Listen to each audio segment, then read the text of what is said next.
Happy Friday. Welcome back to Inside the Lines. It is a prop party today. We'll go over some of these marquee matchups, conference championships, but you know the best value is not in those games. So we do have some other college props for you, not in those big games. We have some NFL, some NBA to get to, and of course, always ask your questions. John and Derek are in the chat as well to help out with that. All right, let's bring in the crew. We're going to blitz through some of these big marquee matchups coming up this weekend, starting with the Pac-12 championship. Oregon's still 9.5-point favorites. We saw that line move to 10, come back down. And we have a little bit of value on Washington here. Steven, tell us about this game a little bit. Do you think Washington can still cover the spread? Well, we've always liked Washington. That's why 2 months ago we had Michael Penix as the best value to win the Heisman. And we had Washington favored at home in the earlier matchup versus Oregon. So while our line moved a ton, our line moved a good 7 points when you consider going from home field from Washington to neutral, just not as much as the betting markets and the odds makers lines have moved, which is all the way from to 10. But I do think that you can get the line at anywhere from 8.5 to 10. So shop around depending on what side you like. Bet Rivers is at 10 right now. So the model here, the reason why we have all of our values coming from Oregon, the odds imply them to score around 38. So we have almost a full touchdown less than that. And we have Washington coming under their line as well. And Oregon, they've been killing people and racking up massive numbers. And every game they've scored more than the 33 they did against Washington earlier in the year. So again, it's totally understandable where the line's being generated from based on how things have looked the last few months. But Washington has been winning ugly. But part of winning ugly is holding teams to under, So they've underperformed offensively versus what people thought, but they've also overperformed defensively. Right. Jake, any live betting suggestions you have for this game? Yeah, I think we're going to know if Oregon's going to kill them early in the game, if they just look so much better than them. The last 5 weeks, they have looked a lot better than them. But Washington, credit to them, they've just been winning. So, I keep saying this reminds me so much of the USC-Utah game last year where people are counting Washington out, but I would not count them out, even though Oregon's look like the far superior team. I am on Johnson over 9.5 receiving yards. I was on over 18.5 the first time they played, and he had 10. But now the line's 9.5. So, all right, like that. Can't lose. You like the Justin Herbert's younger brother, the tight end, scoring a touchdown. Yeah, if you want a long shot bet, we have good value on Patrick Herbert to score a touchdown. I think he has a touchdown in 2 of his last 6 games, but the line's at plus 550 for an anytime touchdown. And we would set the line about plus 450. So it's still a long shot, but there's some good value there. Okay. We love to see value. That's what we're all about. Let's move on to the Big Ten championship. Probably going to be a little less exciting, but we have seen Michigan come off 24 to 21.5. Low over under here at 35 because of Iowa's offense. Any plays we like here? Any predictions for this game? We were just talking about this. Their first half team total for Iowa is at 2.5 with what's the juices on the under? Or not too bad, minus 125. Yeah. Minus 125. Yeah. Mm-hmm. So Drew Sanders has been Drew Stevens for Iowa has been a pretty good kicker for them. And if Michigan gets a unlucky fumble, you could get first half over just because of a weird play like that. There is a reason they're 10-2 because they do have good special teams play. And Monday we did say that the line's probably going to move towards Iowa. We said it was at 23.5, and it's moved 2 points in that direction. So I hope. Think about it. Punt return into the 35. Yeah, they lose 3 yards. He's on the wrong side here. I think that's great value there, getting them at. Yeah, you got 2 points. You got 2 full points of value there. Yeah, big time. That's a good bet right there. Who knows? Michigan's just going to keep everyone healthy, I think, the second half. So they lost their best offensive lineman to, for the broken leg. So they just want to get out of this game with a win. Yes. I see a lot of questions. We'll get to those. Let's get through these 2 other games quickly. SEC championship, my Georgia Bulldogs versus Alabama. We have the score by just a touchdown, Georgia to win. We saw some steam towards Georgia earlier in the week. Comes back to Bama a little bit. Do we feel confident in Georgia here? Say yes. I definitely lean Georgia. Okay, I'll say yes for you. As much as I want Alabama to win, like big cheesy. Georgia. mean, if you watch the Alabama game, they needed a miracle to win on 4th and 31, which is just a crazy play. I can't believe Auburn ran and covered 2. They dropped everyone but 2 guys, and they had a QB spy on 4th and 31, which is just one of the dumbest defensive plays I've ever seen. I would definitely lean Georgia here to cover. It's interesting that the line's moved up from 54.5 to 55.5. We have it at 55, so we're at no value there. But you would think this would be an under game, but 87% of the public is on the over here, which makes sense if you look at the trends of these two teams playing the SEC championship, which have been high scoring the last 3 times. And let's look at Jake's prop here for this game. We talked about this earlier. Jalen Milroe to throw an interception. Odds for him to throw an interception a lot better than Carson Beck, implying Carson Beck probably will have a cleaner game and more passing touchdowns here. Yeah, so Milroe's at minus 115 to throw a pick. Carson Beck's at plus 105. So if you just look at that, the odds makers think that there's a much better chance that Milroe throws a pick, which plays into Georgia's favor if you like Georgia. But the interesting thing about this is if you look back to, I think, September 23rd, Milroe's gone, yes, pick, no pick, yes, pick, no pick, yes, pick, no pick. He's due for a pick today. That's the number one. Look no further. Yeah, that's infallible scientific proof. Exactly. I need a button that says he is due. He is due. All right. I like Derek. This is probably why the public is all over the over here, because the past 3 games have gone over an average 81 points per game. So that's a classic. The public loves a stat like that, but we still don't find much value on it. All right, let's move over to one more game. One of the more interesting games to talk about for the playoff situation here, the ACC championship. We have a lot of different quarterback news. Jake, I'll let you explain that mostly, but we've seen this line go all over the place because of it.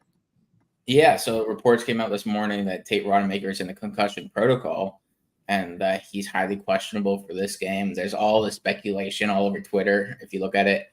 So the line has moved from 5.5 to 2.5 to even 1.5 now.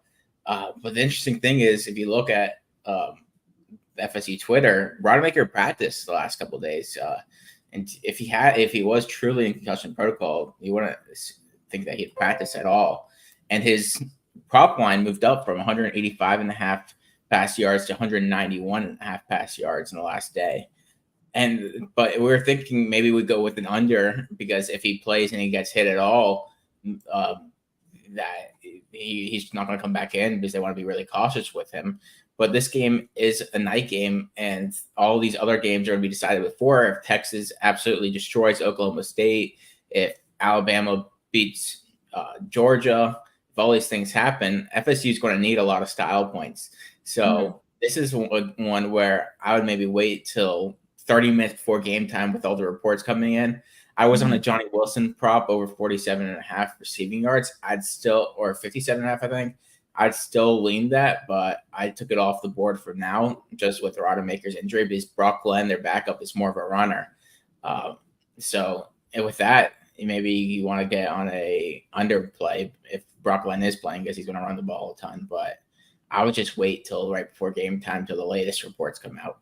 And that over-under, we're seeing steam towards the under as well there. All right, let's move on to some of the bigger games of the weekend. Let's talk about Liberty. 10.5 point favorites versus New Mexico State. I see Nick asking about a player here with Caden Salter over 50.5 rushing yards. Jake, I know you have a play also, but let's head over to the model quick. Stephen, if we can see what we have on him.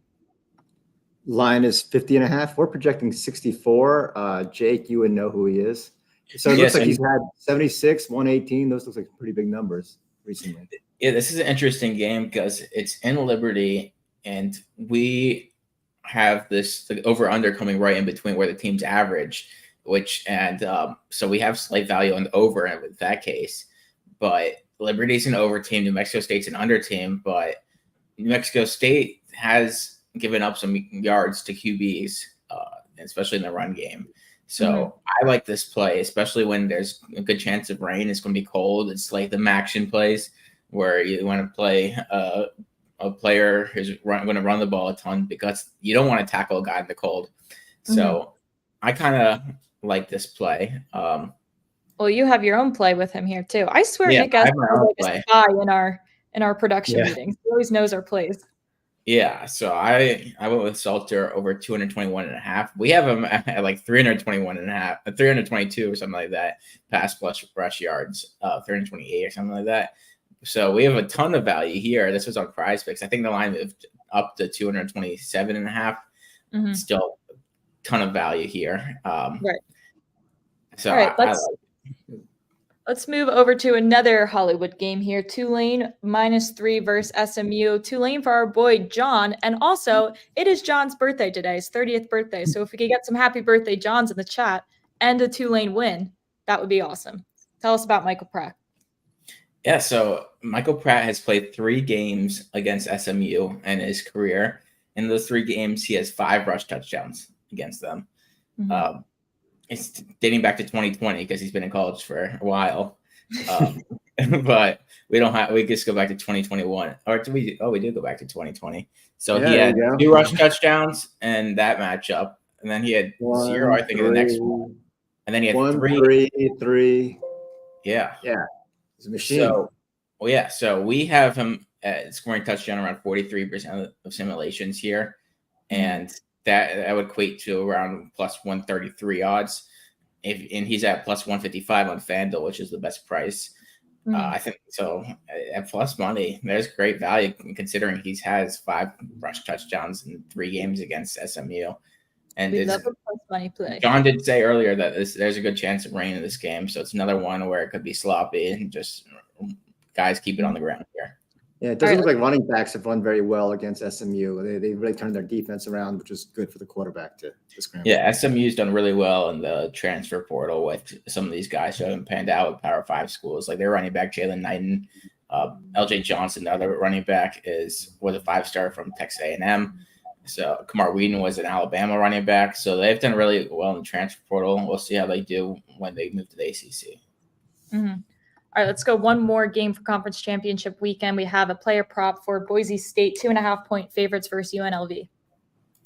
Yeah, I love this player prop right here for Ashton Genty.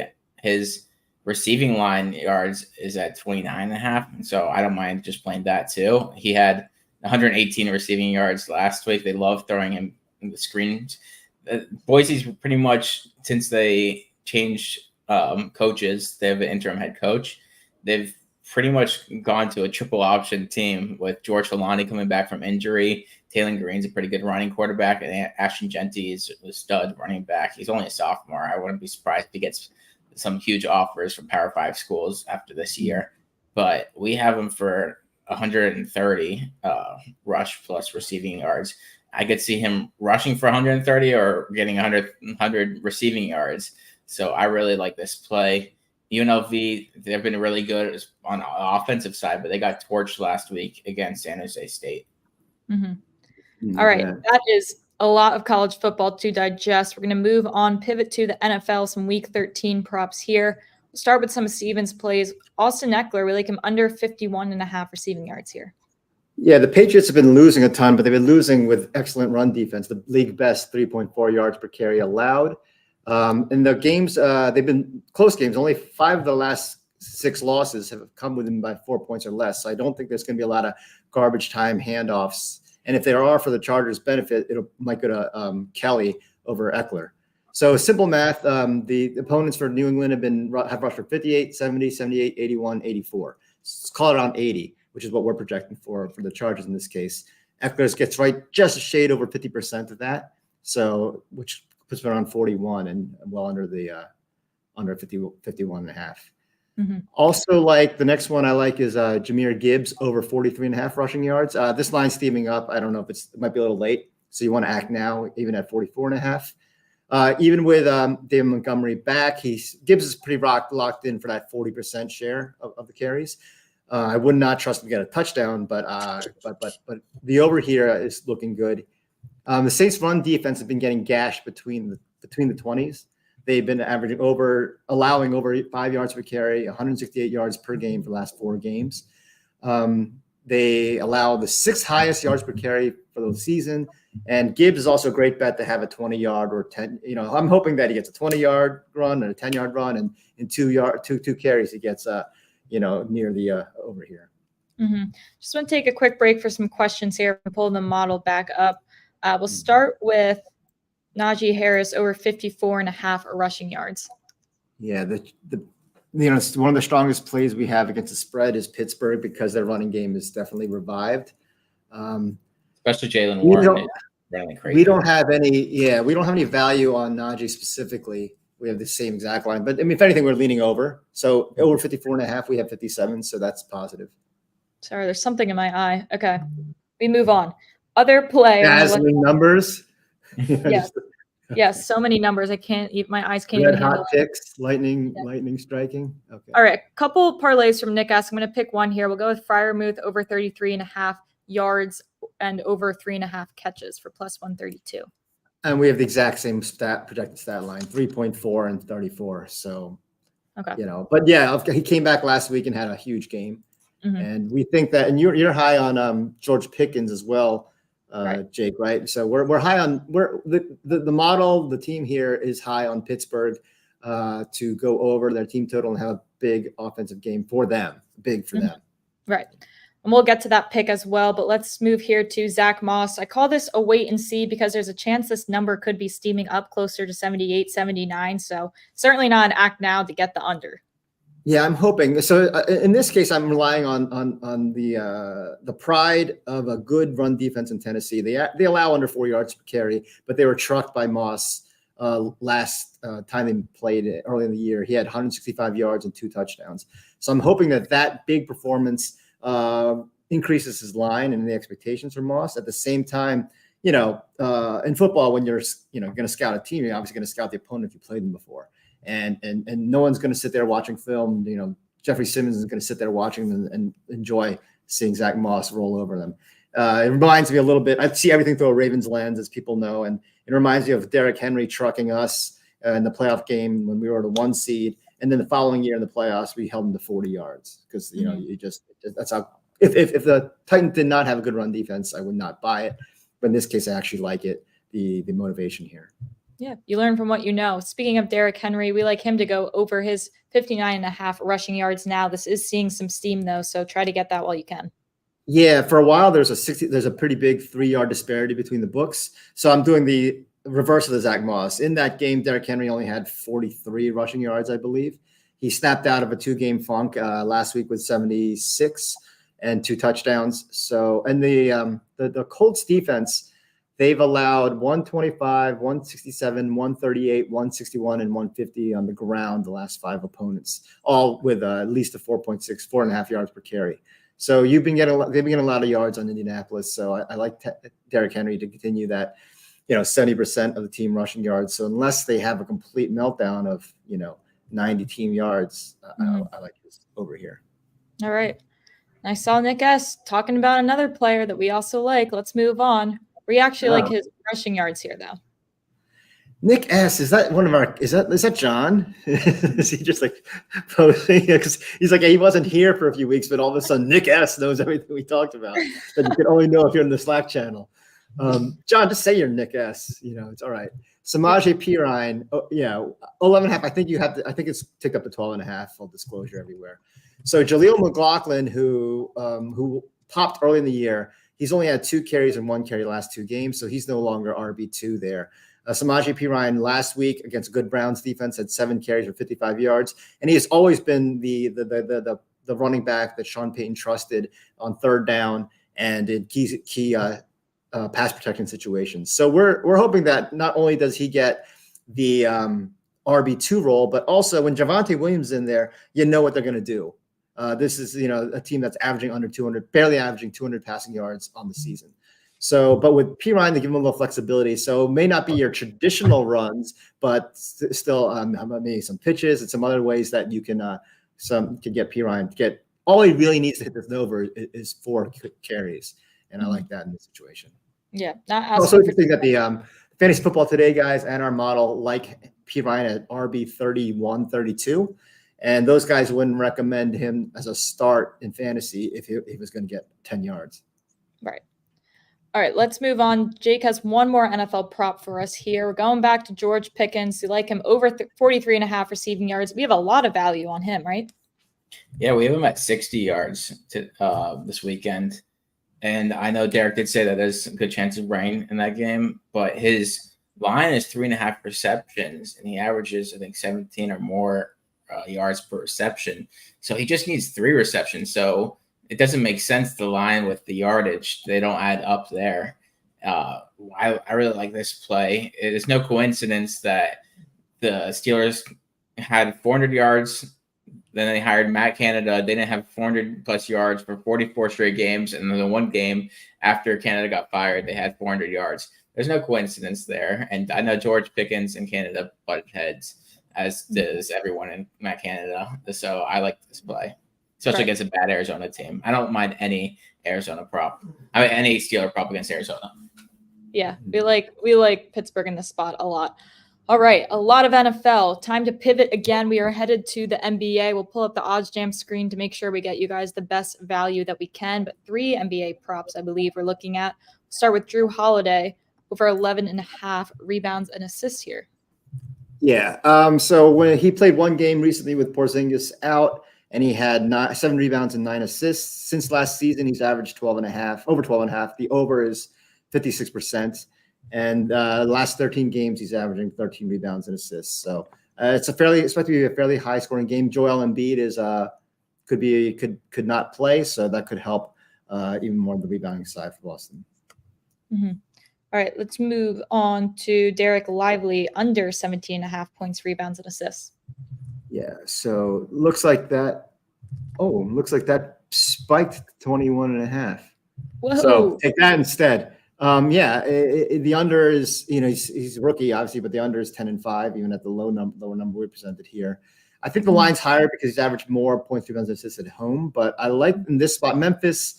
2 of their 3 leading scorers are Jaren Jackson Jr. and Santi Aldama, projected scorers, I should say. And so I'm thinking they could get Lively in foul trouble. He's had 5 fouls in 2 of his recent last 3 games where he had 20 more minutes. So for him to get the over, you would expect him to have at least 25 minutes, and he may not be able to get there with foul trouble.